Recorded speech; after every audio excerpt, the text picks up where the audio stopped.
Assalamualaikum warahmatullahi wabarakatuh. Saya Maya Puspita Dewi dari unit Bimba AEO akan menjawab pertanyaan magang yang hari kedua. Yang nomor 1, apa pengertian individual system? Proses belajar yang berpusat pada anak sebagai subjek anak. Yang nomor 2, mengapa pendekatan yang dilakukan harus individual system? Karena tidak mungkin bertahap jika proses belajar dilakukan klasikal. Yang nomor 3, apa tujuan yang ingin dicapai dengan melakukan pendekatan secara individual sistem? Agar proses setiap anak mencapai hasil yang optimal, tumbuh minat baca dan belajar secara intrinsikik. Yang nomor 4, di Bimba, murid dan guru memiliki peran masing-masing. Sebutkan apa peran guru dan murid. Kalau peran murid sebagai subjek belajar. Kalau peran guru sebagai motivator dan fasilitator. Yang nomor 5, apa perbedaan antara metode individual system dengan classical system? Jika klasik sistem semua anak pada saat yang sama mendapat materi yang sama.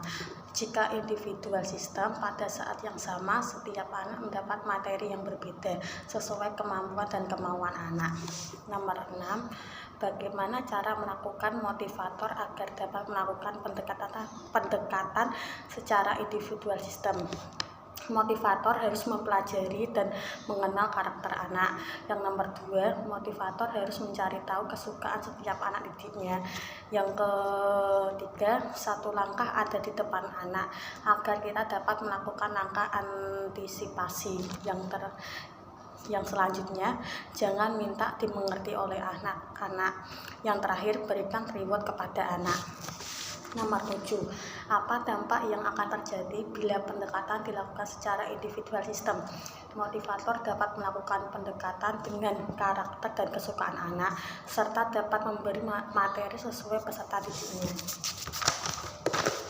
Nomor 8, apa dampak yang akan terjadi bila pendekatan dilakukan secara klasikal? Proses belajarnya kurang fokus dan guru memberi materi yang kurang sesuai dengan kemampuan anak didiknya. Yang B, yang nomor 1, apa pengertian variation skill? Kemampuan yang dimiliki motivator dalam memvariasikan aspek belajar dalam kegiatan belajar. Yang nomor 2, mengapa kegiatan belajar harus divariasikan? Yang pertama, rentang konsentrasi pendek.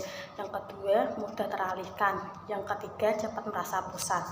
Nomor 3, apa tujuan yang ingin dicapai dengan memvariasikan kegiatan belajar? Yang pertama, anak tidak bosan. Yang kedua, tetap semangat. Yang ketiga, antusias. Yang terakhir, tertarik dengan kegiatannya. Nomor 4, sebutkan 3 aspek belajar. Yang pertama, kognitif. Yang kedua, afektif. Yang ketiga, psikomotorik. Nomor 5, kegiatan apa yang termasuk aspek kognitif? Membaca dan berhitung. Nomor 6, kegiatan apa yang termasuk aspek efektif? Bernyanyi, berdialog, berdongeng, dan bercerita. Nomor 7, kegiatan apa yang termasuk aspek psikomotorik? Kegiatan fisik yang berkaitan dengan penggunaan anggota tubuh. Psikomotorik dibagi menjadi 2, yaitu motorik kasar dan motorik halus. Nomor 8, bagaimana cara motivator memvariasikan kegiatan belajar dengan aspek belajar? Motivator wajib berupaya mengarahkan untuk bermain baca-bacaan bersama-sama dengan cara menyenangkan dengan sesuai kemampuan masing-masing anak. Yang kedua, motivator membimbing anak melakukan kegiatan selingan dengan durasi yang tidak terlalu lama. Yang ke-C, apa yang dimaksud dengan the law of effects, hukum akibat? kegiatan yang menyenangkan maka akibatnya akan diulang. Yang nomor 2, apa yang dimaksud dengan the law of series, hukum latihan? Anak sering mengulang maka anak sering latihan sehingga anak mampu dan terampil. Yang nomor 3, apa yang dimaksud dengan the law of readiness, hukum kesiapan? Anak akan siap ke tahap selanjutnya dan proses belajar pun akan semakin menyenangkan. Terima kasih. Assalamualaikum warahmatullahi wabarakatuh.